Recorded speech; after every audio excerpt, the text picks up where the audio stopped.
Hola, hace unos días hablábamos sobre el comunismo con base al manifiesto comunista. Para refrescarles la memoria, los comunistas quieren concientizar al proletariado, haciéndoles entender que la clase burguesa los explota para el beneficio de ellos y que el sistema capitalista los aliena hasta perder su humanidad, entendiendo así que el comunismo es la expropiación de la propiedad privada burguesa. En otras palabras, son los medios de producción. Hago esta breve introducción para que se deje de llamar comunismo a todo lo que no nos guste e informar objetivamente, para dejar atrás aquellas falacias sobre el comunismo, como son los mismos argumentos de siempre, que se te va a regalar todo, que ya no vas a tener que trabajar y que se te quitará tu casa, ropa y demás pertenencias, dejando en claro que todo esto es una mentira, algo que ya se había explicado en el video anterior. Así es que hoy vamos a hablar de la importancia de entender la historia contemporánea y de cómo las ideas de Marx y Engels fueron reinterpretadas, exageradas o completamente transformadas por experimentos socialistas del siglo XX, refiriéndome sobre la actuación que tuvo Lenin, Stalin, Mao, Castro o Kim Il-sung en nombre del comunismo. Marx nunca afirmó que el proletariado tuviera que ser dirigido por una élite. En el manifiesto se afirma que la liberación de los trabajadores será obra de los propios trabajadores. En otras palabras, la revolución debía ser un proceso de gran magnitud, espontáneo y de masas. Sin embargo, Lenin enfrentaba un problema práctico. En 1917, la sociedad rusa no era industrial y no contaba con un número elevado de proletariados. En su mayoría eran campesinos y por lo tanto Lenin ajusta esta teoría. ¿Qué hizo exactamente? En su libro titulado ¿Qué hacer?, publicado en 1902, Lenin sostenía que la clase obrera por sí sola solo llega a la conciencia sindical. Por eso necesita un partido revolucionario de profesionales, es decir, una minoría organizada, disciplinada y centralizada que actúe en nombre de la clase obrera. Esto es una reinterpretación completa, porque Marx nunca define una élite intelectual revolucionaria.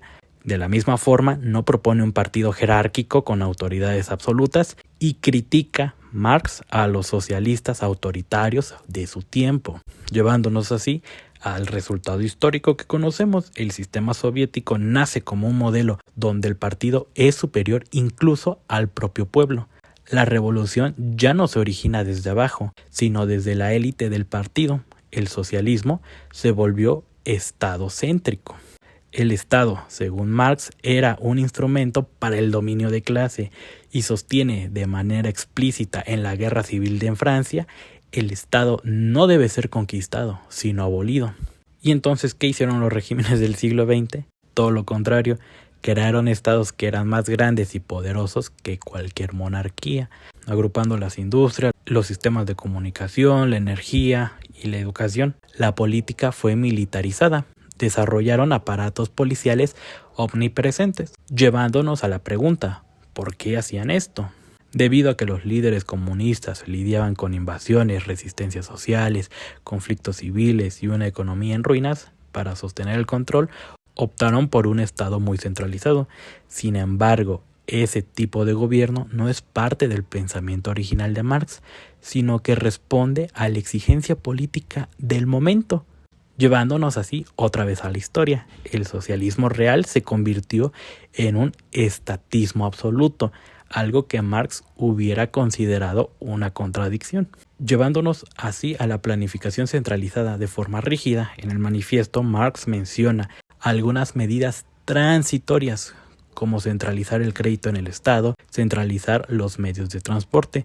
Pero como dije al inicio del anterior video, Marx nunca delineó un sistema integral de planificación económica. No diseñó la manera de coordinar industrias, equilibrar la oferta y demanda, establecer precios y distribuir recursos. Los planificadores soviéticos fueron los que idearon eso. Y entonces, ¿qué fue lo que hicieron realmente los países comunistas? Tomaron esas líneas generales del manifiesto y las convirtieron en un sistema total, llevándonos a la abolición completa del mercado, precios fijados por burócratas, producción por cuotas, planes quinquenales rígidos. Esto produjo escasez, ineficiencia, deficiente calidad y una falta de innovación. Los economistas posteriores lo llamaron problema del cálculo económico. Sin precios reales no puedes saber qué producir ni cuánto, teniendo aquel resultado histórico que conocemos. Los países comunistas no lograron competir con economías mixtas, pero este fracaso no surge de Marx directamente, sino de una extrapolación excesiva de sus comentarios transitorios. A esto se sumó un fenómeno inquietante, refiriéndome a la veneración del líder. Este aspecto es sumamente fundamental, ya que evidencia la diferencia entre Marx y los sistemas políticos del siglo XX. Por su parte, Marx era un intelectual ateo que criticaba cualquier tipo de autoridad basada en la personalidad. Nunca abogó por mesías políticos, personajes casi divinos, líderes indiscutibles. Sin embargo, en el siglo XX pasó lo contrario. Stalin, transformado en el padre de las naciones, Mao era visto como el gran capitán, Kim Il-sung fue visto como el líder perpetuo. Pero ¿por qué aparece el culto al líder? Por motivos políticos concretos, para afianzar el poder personal, eliminando rivales, crear una obediencia absoluta y establecer legitimidad simbólica en ausencia de elecciones. La veneración al líder es una técnica de control social y psicológico, pero no tiene ningún fundamento en el pensamiento de Marx, llevándonos así a la historia que conocemos. El marxismo se mezcló con prácticas autoritarias tradicionales, creando sistemas que funcionaban más como monarquías modernas que como ideales comunistas. Y por supuesto, llegó la represión. En el manifiesto no hay nada que justifique el gulag, ni los campos de reeducación, ni las purgas que convirtieron la disidencia en un delito. Las dictaduras comunistas justificaron la represión diciendo: estamos defendiendo la revolución.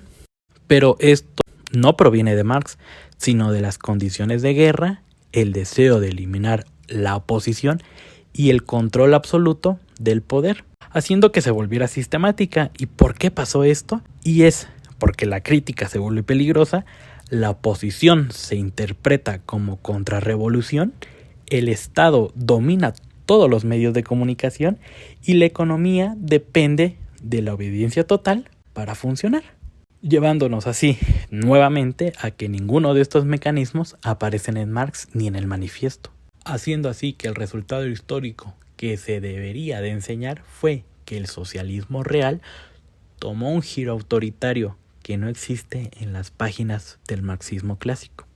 Y así, el siglo XX tomó algunas ideas de Marx y las mezcló con las urgencias de poder, los temores de los líderes y las condiciones dramáticas de la guerra y la pobreza, generando un resultado híbrido, una ideología que ya no era marxismo, pero que seguía usando su nombre como coartada. Y entender la historia, nuestra historia, exige distinguir entre el pensador alemán que imaginó la abolición del Estado y los líderes que en su nombre erigieron estados más grandes que las monarquías. Y solo así podremos evitar repetir los errores que llevaron a millones de personas a confundir la promesa de la igualdad con la sumisión a un Estado totalitario.